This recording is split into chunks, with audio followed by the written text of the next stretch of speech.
Imagine você em um mundo quase extinto da raça humana, um mundo de caos, caótico, guerras, destruído, e a causa disso tudo fosse sua filha. Sua filha seria o boss final do game. A história começa com nosso protagonista, Lee Seo-jun, falando que sua filha destruiu o mundo. Sua filha se chama Seo-ha. Ela então chega até ela e pergunta por que ela fez isso. Sua filha diz que já passou o tempo dele tentar agir como um pai, ou ele só foi aí para matá-la, usando a desculpa de dever de caçador, e assim ele se sente arrependido. Sua filha não irá mudar de ideia, e então o Santo da Espada manda ele desistir, falando que ela não é mais sua filha, mas ele discorda, falando que ela ainda é sua filha, e que por causa disso irá ficar do lado dele até o fim. O Santo da Espada pergunta o que ele está fazendo. Ele responde que não chegou até aqui para caçar sua filha, e sim para protegê-la. O Santo da Espada diz que ela deveria morrer, mas seu pai fala que se ele quiser matá-la, terá que matá-lo antes. Ele sabia que tinha falhado como pai. No entanto, mesmo que esse seja o lugar de sua morte, ele não podia ficar parado vendo sua filha sendo caçada. Eles então começam a lutar, porém no fim, ele foi derrotado e não conseguiu salvá-la, e estica sua mão em direção à sua filha, fazendo com que ela perdesse a calma, explodindo de raiva, e a missão final da Terra começou. E enquanto ele caía, ele pensa que se ao menos ele pudesse recomeçar, tivesse uma segunda chance, e várias janelas de notificações aparecem, dizendo que uma missão única está começando, e o objetivo era mudar o futuro, e assim o tempo começa a voltar, passando todas essas memórias de sua vida em um instante,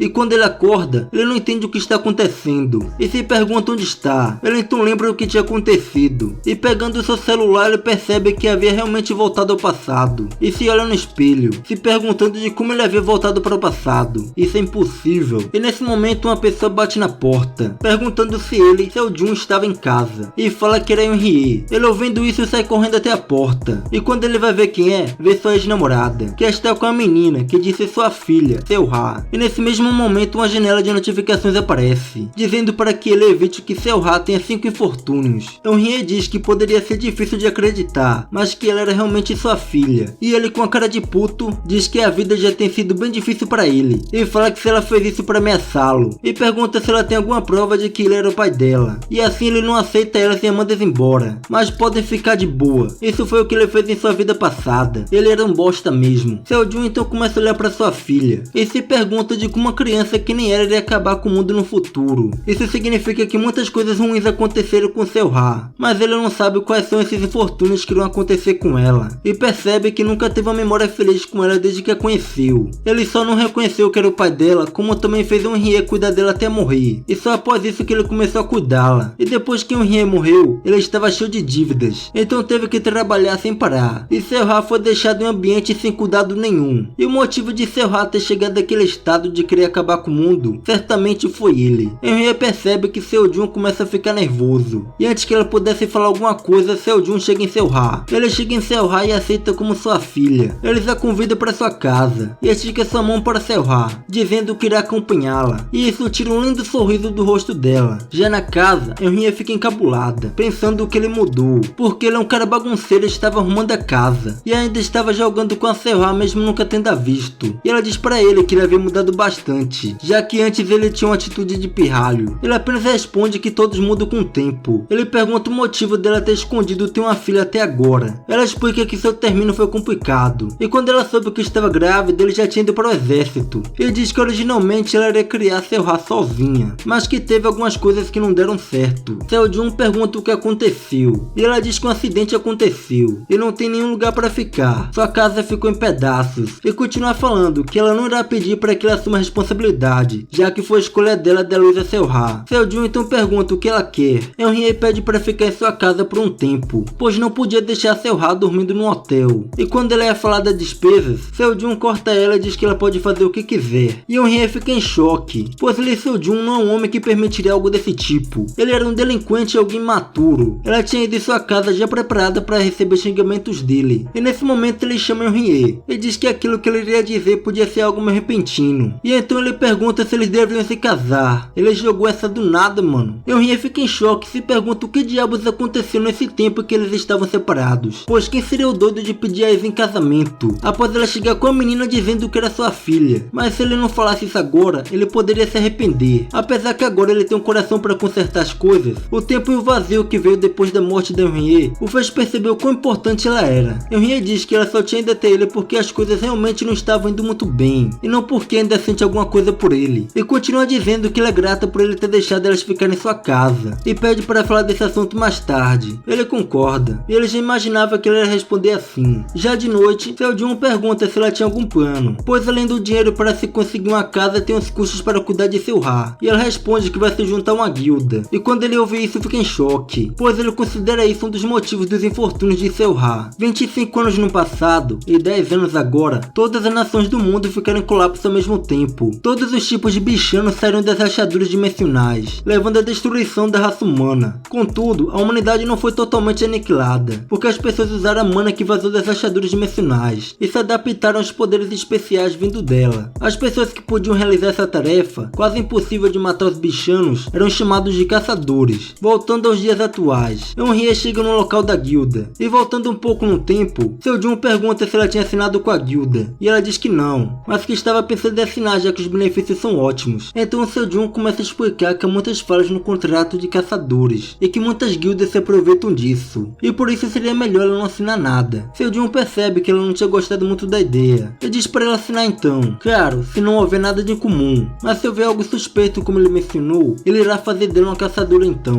E pensando nisso, Eunhye diz que realmente Seo-jun tinha mudado, porque ele era muito infantil quando eles terminaram. E Eunhye, olhando para Seo-jun agora, percebe que ele é um pai no final das contas. E mudando de cena, na sorveteria, Seo-jun pergunta para Seo-ha qual sabor ela queria. Ela pede de chocolate, e Seo-jun pede uma casquinha chamada Mamãe Alien. Que nome bizarro, mano. E Seo-jun começa a refletir que ele sabe qual guilda contactou Eunhye, e sabe quais métodos as guildas usam nesse ponto. Eles seduzem os caçadores com bônus de assinatura e depois prendem eles na guilda, fazendo deles servos da enorme quantia que devem. Antes dele voltar para o passado, esse método fez ele acumular muitas dívidas enormes, e Eunhye estava na mesma situação. Ela foi serva da guilda durante toda a sua vida, e morreu antes de sequer ter a chance de saber seu talento, e a morte dela é provavelmente um dos 5 infortúnios da Seo-ha. Seo-jun olha para o lado, e vê Seo-ha com o rosto pálido, e pergunta o que foi. Seo-ha pergunta para seu pai se sua mãe é um alien. Ela perguntou isso porque o nome do sorvete é Mamãe Alien. Já do lado de fora, Seo-ha diz que o nome dos sorvetes eram bem esquisitos. Disseram que a reação de Seo-ha foi tão fofa que deram uma bola de sorvete maior para ela, o que a deixou bem feliz. E assim ela coloca o sorvete na cara de seu pai, e diz que o sorvete era gostoso e por isso queria dividir com seu pai. Seo-jun com isso pensa, Seo-ha mal chamava de pai antes, por causa da quantidade de tempo que ele ficava fora de casa. Ele mal conseguia conversar com ela, muito menos fazer memórias. Ele a deixou sozinha, até mesmo durante os momentos de necessidade mais importantes da vida dela. A primeira e última vez que ela o chamou de pai foi numa situação muito difícil, e só agora que ele voltou no tempo que ele soube que ela gostava de sorvete. E isso só revela de como ele foi um péssimo pai em sua vida passada, e o fez perceber que passou muito pouco tempo com a Seo-ha. E fora os objetivos de evitar os infortúnios de Seo-ha, ele queria fazer o máximo de memórias possíveis com ela. Nesse momento ele ouve um barulho, é uma rachadura dimensional. Originalmente eles calculam as posições das rachaduras antes das aparições delas, e os caçadores chegam ao local antes mesmo delas se formarem. Mas essa sirene significa que uma rachadura inesperada está se formando, e enquanto Seo-jun fugia, o efeito borboleta veio à sua mente. Eunhye, que nunca deixa ninguém cuidar da Seo-ha, de repente deixou sob seus cuidados, e uma rachadura inesperada se formou,